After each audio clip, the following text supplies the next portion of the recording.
Welcome, folks, to another episode of Conversations with Annie and Kate. Hello, Annie.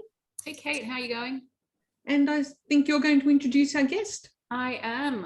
It's always a pleasure when you get to have a conversation in one of these settings with a really good friend. And I guarantee I'll probably learn something new about our guest today that I didn't already know. So welcome, Jamie Klingler, to our podcast today. Thank you for having me. All right. It's good to have you. It's good to speak to you. It's been a little while since we last spoke. Jamie is the MD of Insight Global, which is a program of digital and live events to drive professional development across the creative sector. She is a digital comms professional and expert. She's worked for companies like Shortlist, which, if you haven't heard of it, British publishing company, awesome. She is the founder of lots and lots of different foodie events like International Burger Day. And I remember a few years ago, sitting there listening to Australian radio overnight and hearing her voice speaking to me about International Burger Day, which also just happens to be on her birthday as well.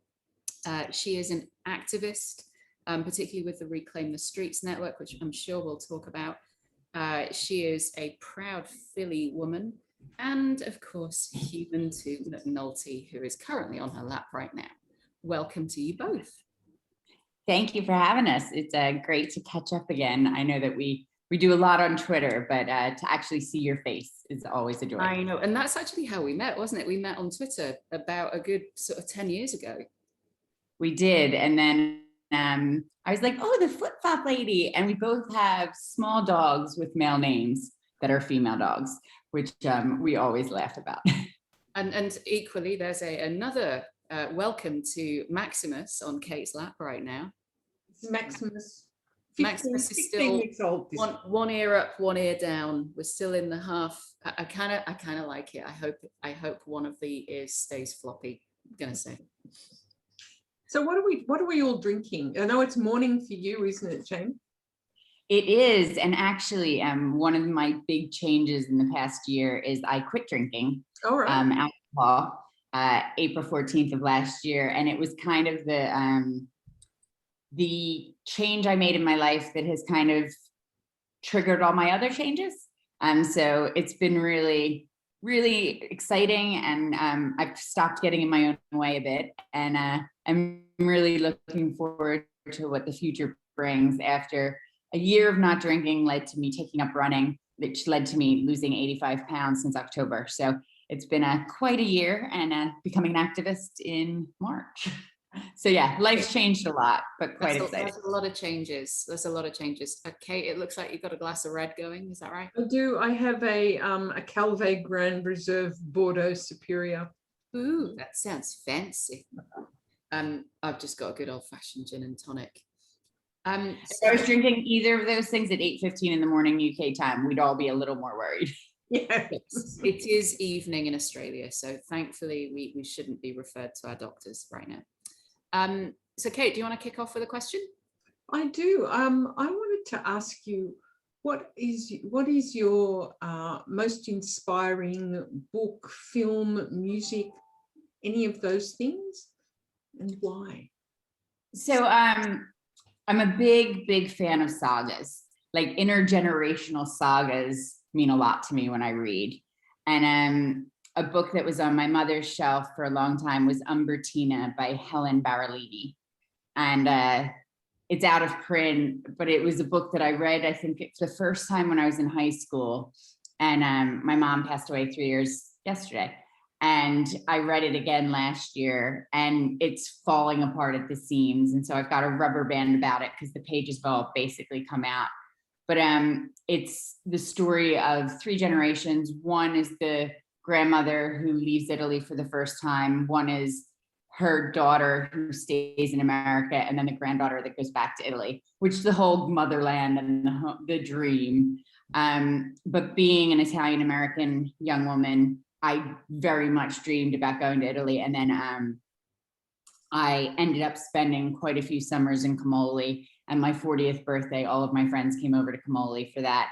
And the amount of time I spent in Italy was quite special and quite meaningful, given how I grew up and what it meant to be at an Italian table. There's also this other book that ties in that's called The Lost Ravioli of Hoboken. And a granddaughter went back to Italy to retrace all the recipes and the actual ingredients her grandmother used in ravioli. So like stracciatella cheese became cream cheese in Philly. And she was my age. And actually we spent a Christmas making all of those ravioli. So those ties and what that means to be at a table and the mother grandmother thing resonates quite strongly with me. Lovely. It is lovely. And it's one of your things, isn't it? You've been a massive, voracious reader for many years. And I know you run a book club as well, or you do run a book club, or are you part of a book club? I run it. But what am I in that I don't run?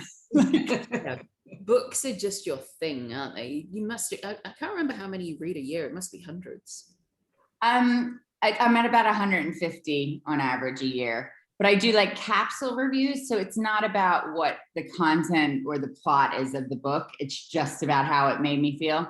And there's always a couple a year where I'm like, I threw it across the room, and I literally throw them across the room sometimes. But and it's not that they're bad books, but sometimes books don't fit where you're at in your life or what you're thinking. Sometimes they can be pretty poorly constructed. But yeah, mine is very much about what it makes me feel, what it makes me think about, what it reverts me back to, or what tangents those books take me on. But you're never lonely with a book. Like I'm perpetually early, but I've always got at least one book with me. That's true. That's true. I've never seen you without a book, not in 10 years. And now you can have books in your phone. I love it. Yeah, I can't really do that. I have a Kindle, but I that type of reading doesn't get me there. I'm actually, a friend runs Calm, the app, and we talk a lot about flow and meditation because I'm really not good at it.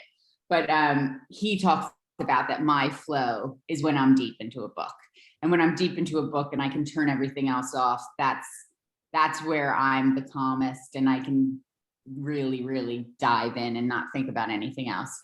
Whereas with other medium like film and plays and stuff, I can get into it, but I don't totally turn off everything else.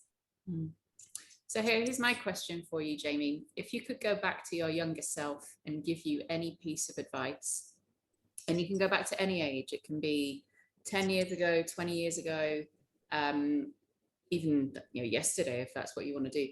But what word of advice would you give yourself? I think I put a whole lot of pressure on the fact that I hadn't been in a long-term relationship for a long time. So when I was single, it was all like, oh my God, if I don't find that person, if I don't prove that I could get married, if I don't prove that I could be in a long-term relationship, that I've got staying power, that there was something missing.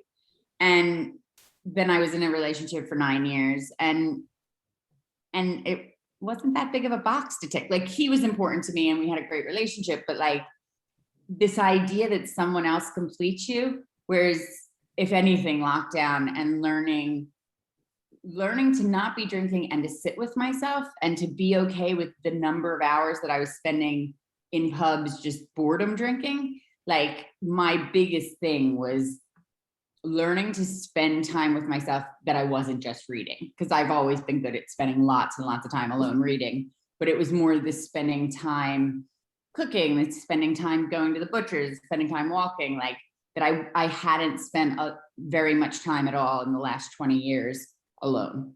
And actually learning to sit with that and learning to be alone has been a really, really exciting discovery, because like I was always good with other people and I was always good performing and being in the room and running things and running 100 miles an hour, but the actual quiet time with myself. And when people said they like to spend time alone, I thought they were just kidding. Like I didn't actually realize anybody liked to be alone. And now, like, a friend's just given me a writer's retreat for a couple of days. And this morning I just went running somewhere that I've never been before and was by a river and like exploring and just calm with it, and finding that ability to like my own company was a long time coming, but I'm pretty happy with it. Awesome. I hear you, I went on a silent retreat a long time ago, and the Oh my God, first that day gives me I just shivers. sobbed. I'm sorry, what did you literally just couldn't, how long were you there for? 3 days, but it was the longest 3 days of my life. And but the first day, it was really confronting, and I ended up just sobbing. It was really cathartic, though. Oh my God, I'm nowhere near that enlightened. I talk to my dog, I sing to my dog, I read to my dog. I'm sorry, really hard Michelle. even at meals, you couldn't talk. You had to just gesture. It was really, really interesting, psychologically, you know, how much I relied on talking and being talked to. So I really hear what you're saying about being on your own. So how long have you been in the UK for now, Jamie? Are we 19 years this month. And you moved over, did you move over with the view to, you know, sort of live there forever, or was it meant to just be a short stint? No, it was meant to be a year. 9/11 had just happened. Our lease in our apartment was up.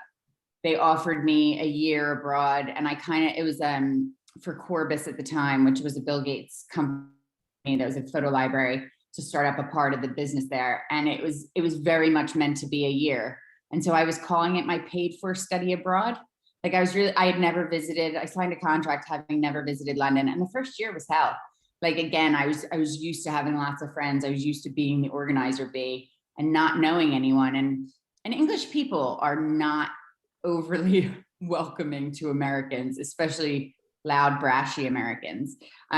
So finding my tribe and finding those people that I wanted to spend time with was quite difficult. And what was the reason why you decided to kind of stay and have stayed? So softball at the time. So softball was my tribe. So I ended up being very, very ensconced in that for quite a few years. And it's kind of like expats go back after 3 years, or once you're there for 5 and you get indefinite leave, and then you're like, well, I might as well get the passport. And at that point, because I moved over when I was 22, so at that point it's getting you to like 28. And everyone I knew in America had at least 1 kid by then. And it was kind of like, oh God, I missed one boat, or I'm on another boat. And every time I went back, I liked that I was not always in Philly, and that I didn't have 2.5 kids. But I also like, it's the whole, you know what it's like.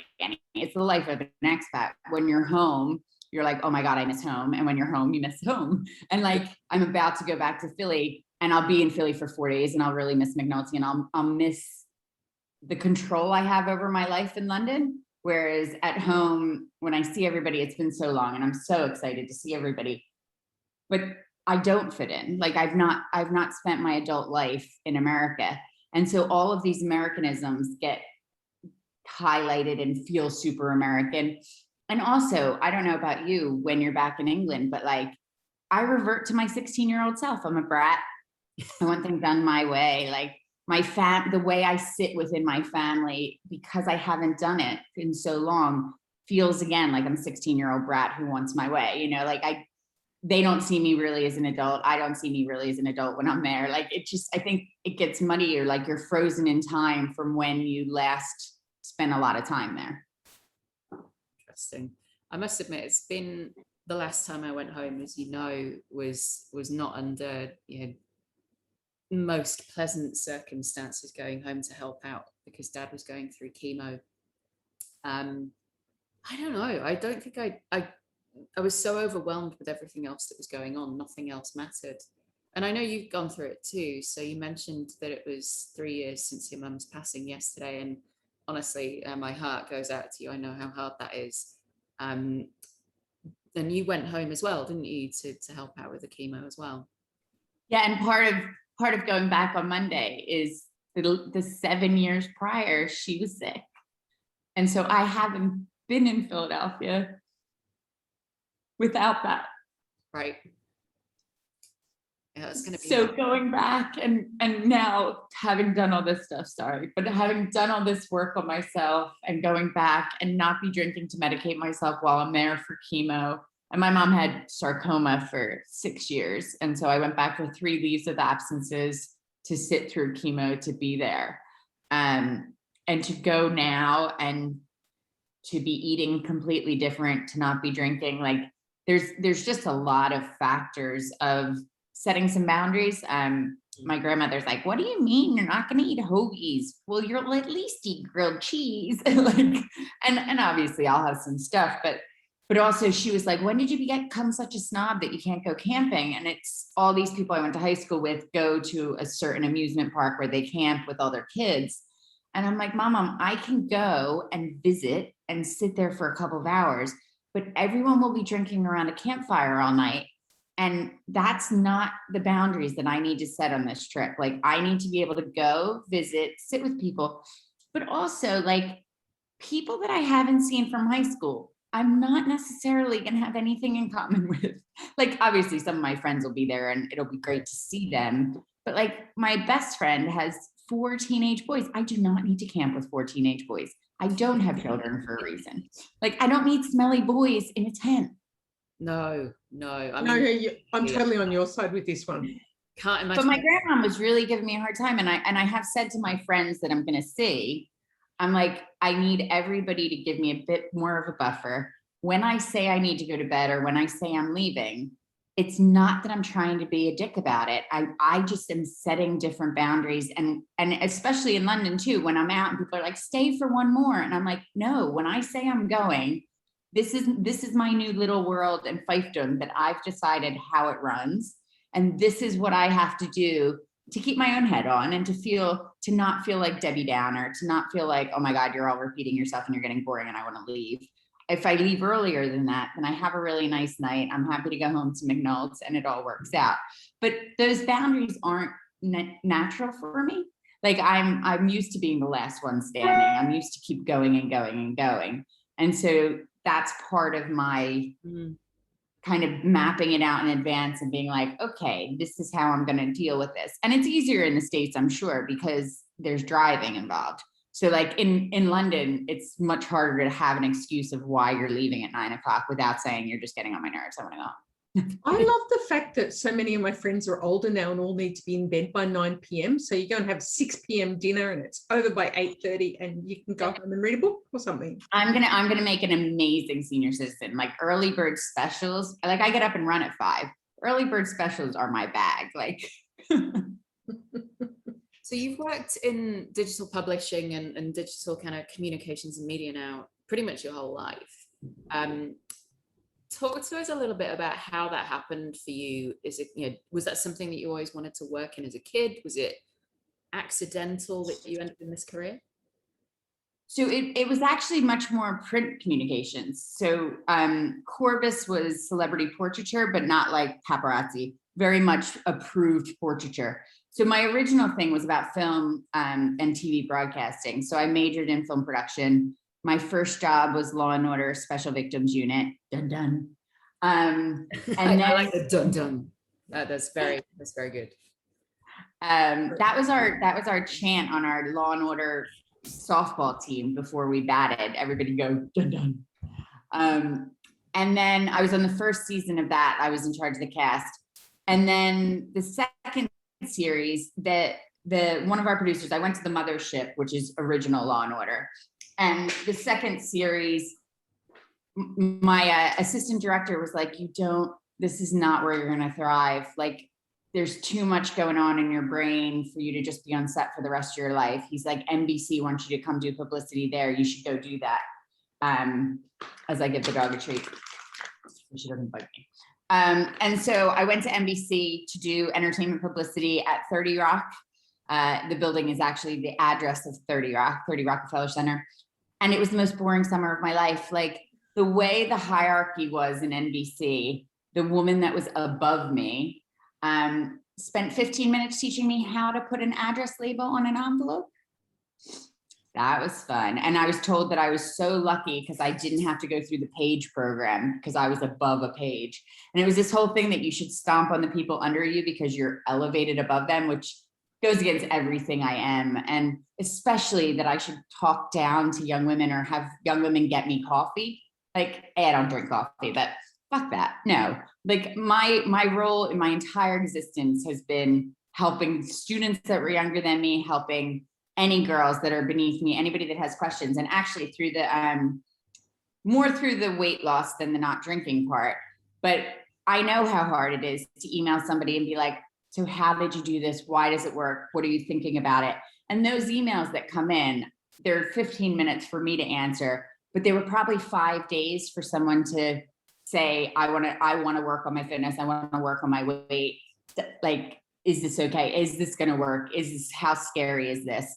Because it's one of those things that I never ever talked about my weight until I just started losing it. But it's been there for so long, and it was wrapped up in my mom and my mom's weight issues and my mom's body issues. And like my mom used to talk about how huge she was all the time. And I look back at pictures and she wasn't huge. She just had this view of herself. And so she spent so much time going to Weight Watchers meetings all the time. And then on Sunday, after she was weighed, eating all this cheese in front of us, and that strengthening of the thing about food equals love, or food equals comfort, or food equals this, that's kind of the biggest stuff that I've really been working on this year, to get to a point where, yeah, if I'm cooking for people, food can absolutely equal love when you're at my table. But when it's fuel for me to run and get through my day and do all this stuff, it doesn't always have to be this like huge feast. And it's not every meal needs to be like, there needs to just be balance, and finding that balance in all parts of my life has kind of been my theme of lockdown and of the pandemic.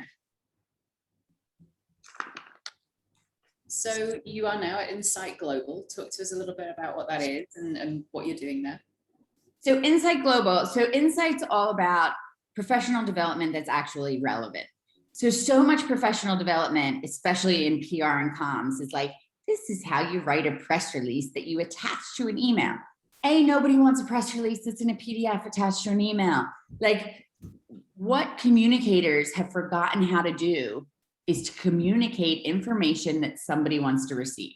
And like, that's just been lost in the process of teaching people how to do it. Like the pandemic and the comms teams within this government, it's been the worst thing I've ever seen. You've got slides at these press conferences. The press conferences are late. They're eating into Strictly Come Dancing, which is pissing off half the nation. Then the slides don't fit the screen. They don't have a slide thingy. Great communication. Move the slide. Yeah, to move the slides forward. The information isn't clear. It's not what people need to hear. It's not what people need to know about their kids. There's no hierarchy of the information, and it's just it's not giving people what they need to get. So nobody's actually thought about the act of communicating. And they're paying these comms people so much money to not communicate. And so instead of that, with Insight, the stuff we're talking about is about becoming B Corp certified. It's about sustainability. It's about how to run an anti-racist company. So it's not about just don't have racist incidents within your staff. It's commit to the fact that you won't have casting that's not diverse, that you won't have hiring practices that aren't neurodiverse. It's about being progressive, but being ardently progressive and proud of it. It's about the way that you operate within your personal life and your company life, that what we're doing, we're proud of, and that we want to move forward, and that we're building comms people that help shape the world. Which makes perfect sense. And I agree with you, having been in Australia for sort of most of the pandemic and then coming back to the UK for a little while. The moment when I guess he was probably like the chief medical officer or something, starts going, next slide, please. And it's just this huge curve graph with no idea what's on either axis. And you can't see indexes. The line actually means, and you're going, nobody cares, dude. Just tell them whether or not they need to go home and stay home, or they're allowed to do other things. I mean, the communication of medical information is really hard to do anyway. But when you start to have 27 slides to explain it, you're doing it wrong. And this is the thing, though, if you take that down to the way you talk to a room, And the way that you communicate what your point is to anybody that's listening, like a 4-year-old should be able to understand almost any presentation I give. Like anything I'm telling you to do, I know how to do myself. I can walk you through the steps and bring you along on that journey. And if you're missing that, you're kind of missing the point. And my company had been sidelined, to put it mildly. Creative Influence Alliance is my events company, and because of the pandemic, everything got canceled. And like, we're still waiting for that to come back. But the government also hasn't been honest about the fact that I can't run my events if no insurance purveyors are going to insure what happens against another variant. So like, we're in limbo. And the government just doesn't give the actual information you want to hear, but they'll tell you about like random stuff that we have no idea. They still haven't talked about the fact that it's airborne. Like they still, and this is the thing, like that science and scientists have become an anathema. Like I interviewed for Insight, I interviewed one of the chief epidemiologists for Public Health England, who I know through softball.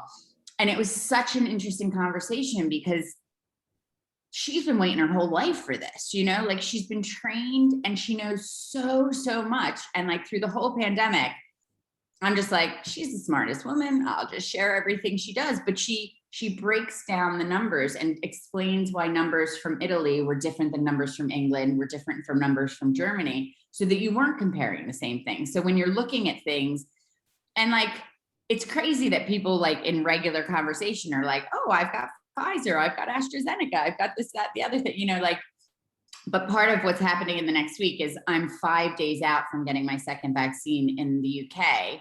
I can fly home and get it immediately, but I don't know that they're going to be able to link that back up to my UK information. So I might end up just getting a third one when I get back, just to like get it on that passport, you know, but there's nothing in place that says once you're vaccinated that you don't have to quarantine. Like the rules in the UK right now are that if you're in a restaurant and you're sat down, you don't need a mask on, but if you get up to go to the loo, you need a mask. Yeah. But you do, and you have to check in at all restaurants. But I got on a 2.5-hour train and there's no check-in at the train station. There's no check-in on the trains. Like The consistency is lacking. Yeah, the consistency, and all of us would be fired if this is how we played out our day jobs. And this is the thing, I am 100% for science. Like if you tell me there's a reason and you explain to me why I'm doing stuff, I'm all yours. I'll do whatever you tell me. But the lack of science and the lack of credibility just means that the mistrust in every part, and then the fake news and all that mistrust just grows and grows and grows. And I think the biggest place that we're doing a disservice to kids is their understanding of how to listen to media critically, how to read critically, how to digest things and understand what's going on. Well, kids here get taught that. So the kids are probably better at it than the adults here. Yeah, definitely a possibility. But for the first time this year, I've had an insight, throwing that one out there, through my work with Reclaim These Streets, about the inner workings and the behind the scenes stuff with politicians. And like, it's like West Wing on crack with no logic. Like there's not the decision-making in place that I thought there was. There's not the thoughtful consideration by lots of civil servants that I thought there was. It's literally like playing battleship with each other and you're just guessing where you're hitting bombs. Like it's so less creatively and strategically done than I hoped. I didn't realize it was an Oz curtain. I really thought that there was a lot more thinking and planning and looking out for us than I've seen. Yes, it is always terrifying to be near the seat of power. And so it was a bit more about Reclaim the Streets. So this was about a young woman who was attacked and raped and killed in London by a police officer.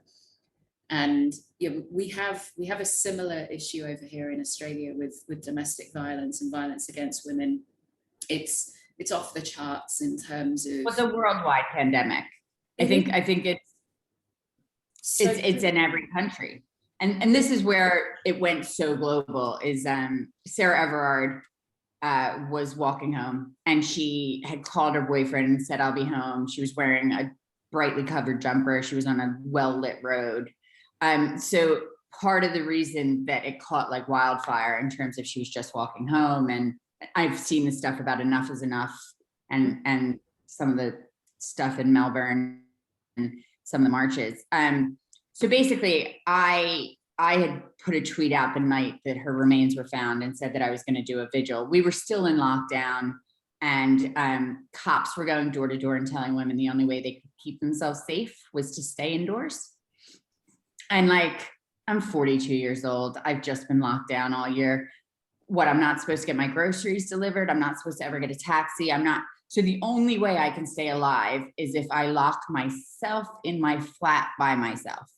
Like, that's not acceptable. And so the anger, the rage, the grief, all of it combined, I sent a tweet about that my private WhatsApps were blowing up all week. It got like 500,000 impressions. So then I threaded one onto that saying I was going to do a vigil because of my events experience and my experience with women's mags. I could have gotten the publicity and stuff. And then other local women were like, oh, we're already doing one. Do you want to join forces? So this was Wednesday. The vigil was supposed to be on Saturday.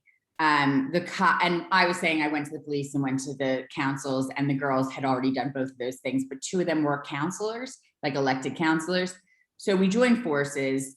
Thursday morning, we split up duties. Like, I was going to get all the electric tea lights and the PA system and things like that.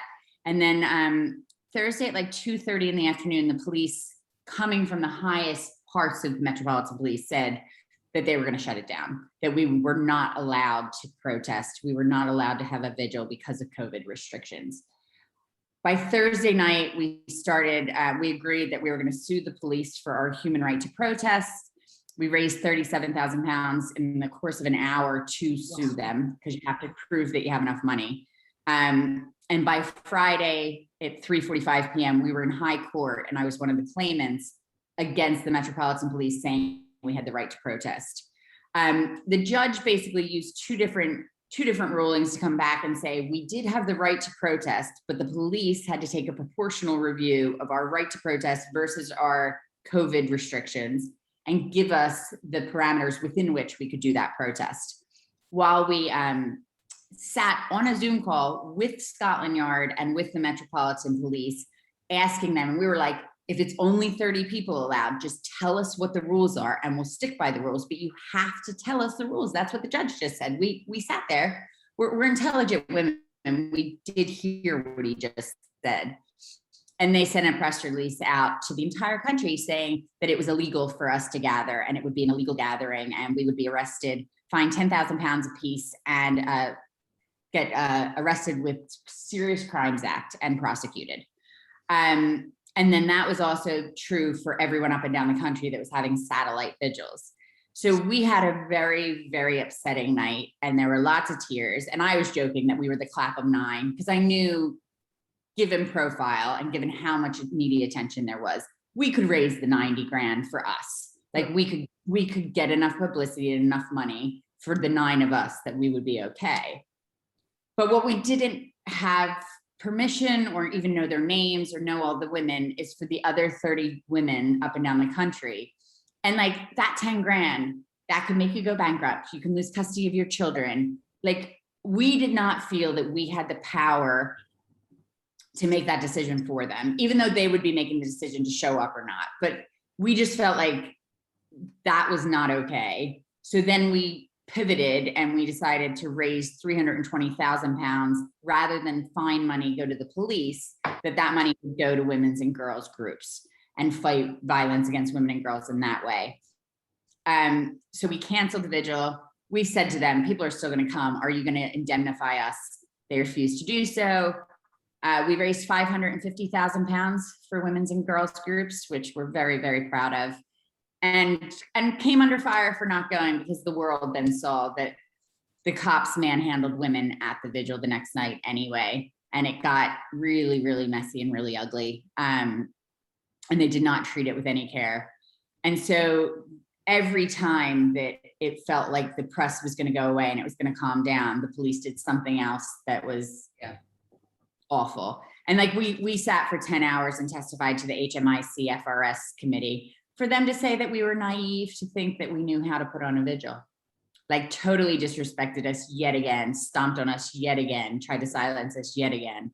So we're currently suing the police again and the Secretary of State to permanently make sure it's in law that there's an exemption for the right to protest. And so literally from March till now, Reclaim is like 35% of my life. Like it's so much time and effort and energy, and it's so important, but it's also not stepping on other women's toes who've been doing this work for years and years and learning the ins and outs. We've decided very much to make our mission about women in public spaces. So our mission is we aim to make Text Me When You Get Home obsolete through education of men, community action, and legislation. And the education of men part is really important because it's not about women having more self-defense classes. It's not about us protecting ourselves. We're not the ones responsible for this. Well, we're not the ones. It's men's problem. Yeah. And so that's really where our focus is. And that's ruffled some feathers, you know, there's been some fisticuffs about it, but it's very much about women in public spaces. But 3 weeks after we launched all of this, a PCOS officer, Julia James, was killed by a 20-year-old or 21-year-old. And then Maria Jane Rawlings was killed by a 20-year-old in public. Like, and those women were not on the front pages at all. And there's so many women killed. There's been 41 women in London, or not in London, in the UK killed since Sarah Everard. And like, it's just exhausting. Like I've had to have some like counseling about hearing all of these women's stories and the pressure for where we were going to spend the money and the pressure about all of that.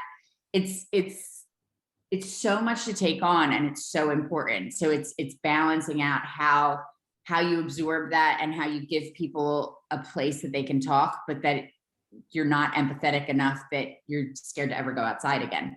So it's been a real. Why are you managing that? How are you keeping your hope and your integrity and stuff without getting ground down and without losing hope? It's really hard. It's very much that you can't talk about violence against women all day, every day, and then comfortably walk outside. So you need to like I've been doing this. There's all these women that worked in Calais and did all this refugee work. There's like yoga with them because the burnout level for activism is so high. And yeah, I spent a lot of time with the dog. There's 5 of us who are really doing Reclaim all the time, and everybody kind of bows in and bows out when they can take it mentally. And then I'm having anxiety and stress counseling. It's such important work, though. It's so much to shoulder when you feel like you're pissing up a wall a bit, because you just don't see that you're changing things, even though you know how important it is, and you know how crucial it is for people's lives. It's so important. It's so important. And I know that's just something that you know you've learned from your mum. It was what she did too. So I know she'd be proud of you. It's always lovely when you know your mum would be proud of you. Yeah, my mom was a protester. My mom was always a protester, much more so than me. And I feel like I've come to this late in life, but I think she'd be over the moon with the changes and the investment I've made in myself over the last year. So that's a really interesting place for us to come to, because we started out talking about your mum, and now you've talked about how you've almost taken on her legacy. Very much so. And I posted a picture in the middle of the Reclaim stuff of my mom with my brother in a stroller protesting Rizzo and racism in Philadelphia. And that was before I was even born. And so my mom was regularly on the front lines of protest. And she protested when she was in her wheelchair dying of cancer for teachers and teachers' rights and teachers' unions. And she'd be pissed off about what they've done to teachers during the pandemic and how little support teachers have had. So we haven't always had the same cause, but she would have been very proud of what I've tried to do this year. And all of it hasn't been perfect. And but we're working towards a place where there's all women's voices at the table, and what that looks like and what that feels like.